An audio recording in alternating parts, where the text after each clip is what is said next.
नाग पंचमी की कहानी। एक नगर में एक सेठ जी रहते थे। उनके 7 बेटे और 7 बहुएं थी। इन 7 बहुओं में से 6 बहुओं के तो पीहर थे, लेकिन 7वीं बहू के पीहर नहीं थे। जब वे गर्भवती हुई तो उसे घेवर खाने की इच्छा हो रही थी। उसके पीहर नहीं था तो उसने एक घेवर चुरा कर पानी भरने गई। तब ले गई, वहां जाकर पेड़ के नीचे घेवर रख दिया और सोचा कि पानी भरकर आराम से घेवर खा लूंगी। जब वह पानी भरकर घेवर लेने गई तो वहां घेवर नहीं मिला। उस पेड़ के पास एक बाम्बी थी, उसमें एक नागिन रहती थी। वह नागिन भी उसी समय गर्भवती थी। घेवर को देखकर नागिन की इच्छा उसे खाने की हुई और उसने घेवर खा लिया।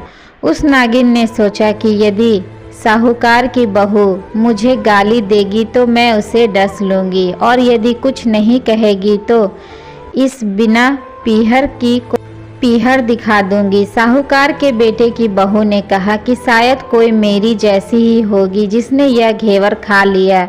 ऐसा सुनकर नागिन बहुत खुश हुई और उसने अपने बेटों से कहा कि तुम इंसान का रूप बनाकर जाओ और साहूकार के बेटे की बहू को लेकर आओ। नागिन के बच्चे इंसान का रूप बनाकर साहूकार के घर चले गए। वहां जाकर उन्होंने कहा कि हम हमारी बहन को लेने के लिए आए हैं। तब सास ने कहा कि पहले तो कभी नहीं आए, इतने दिन कहाँ थे? तब उन्होंने कहा कि जब हमारी बहन का जन्म हुआ तब हम नानी के घर थे और शादी हुई तब हम परदेश कमाने के लिए गए हुए थे। उन लड़कों ने बहुत सारे कपड़े, गहने और मिठाइयाँ बहन के सास और जेठानियों के लिए ले गए थे। सास अत्यंत प्रसन्न थी और जेठानियाँ उसे देखकर जल कुढ़ रही थी। सास ने बहू को उनके साथ में भेज दिया।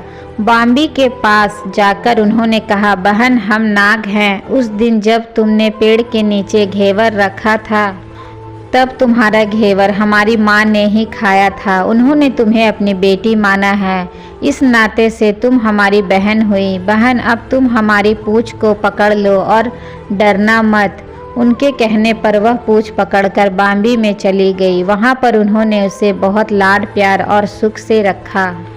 वहीं पर उसने एक लड़के को जन्म दिया। जब उसका लड़का थोड़ा बड़ा हुआ तब की बात है, पड़ोसन ने साहूकार के बेटे की बहू को सिखा दिया, अगर तू तेरी माँ की इतनी ही लाडली है तो तू तेरी माँ से कहना कि आज तो नागों को दूध में ही पिलाऊंगी। पड़ोसन का ताना उसे सहन नहीं हुआ। वह माँ से जिद करके नागों का दूध ठंडा करने लगी।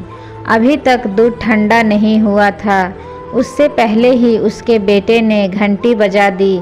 घंटी की आवाज़ सुनकर छोटे बड़े सारे नाग दूध पीने के लिए दौड़ पड़े। जब उन्होंने दूध में मुंह लगाया तो बहुतों का मुंह जल गया।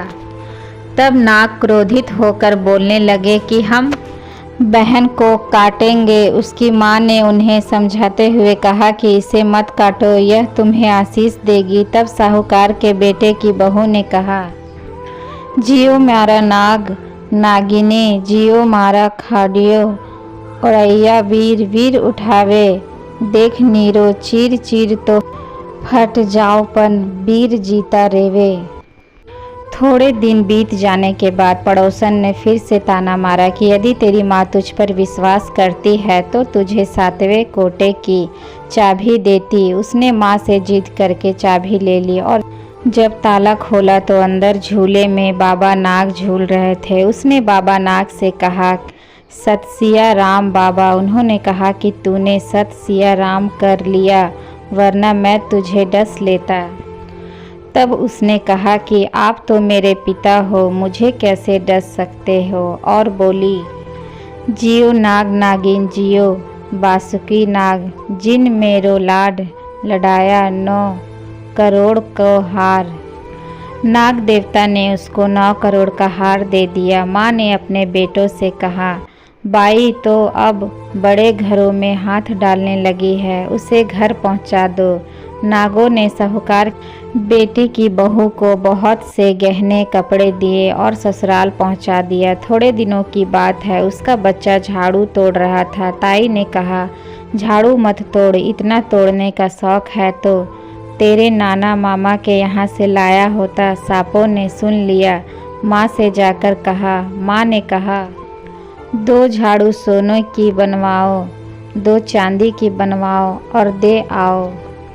ताइयाँ देखकर जल गई, कहने लगी, इसके तो ताने मारने से धन बढ़ता है। कुछ दिनों के बाद की बात है, बच्चा गेहूं बिखेर रहा था। ताई ने ताना मारा, गेहूं बिखेरने का शौक है तो नाना मामा से ले आता, हमारे यहाँ तो मत बिखेर। सांपों ने सुन लिया, जाकर माँ से कहा। माँ ने कहा, 2 बोरी दाने सोने के घड़ाओ, 2 बोरी दाने चांदी के घड़ाओ और दे आओ।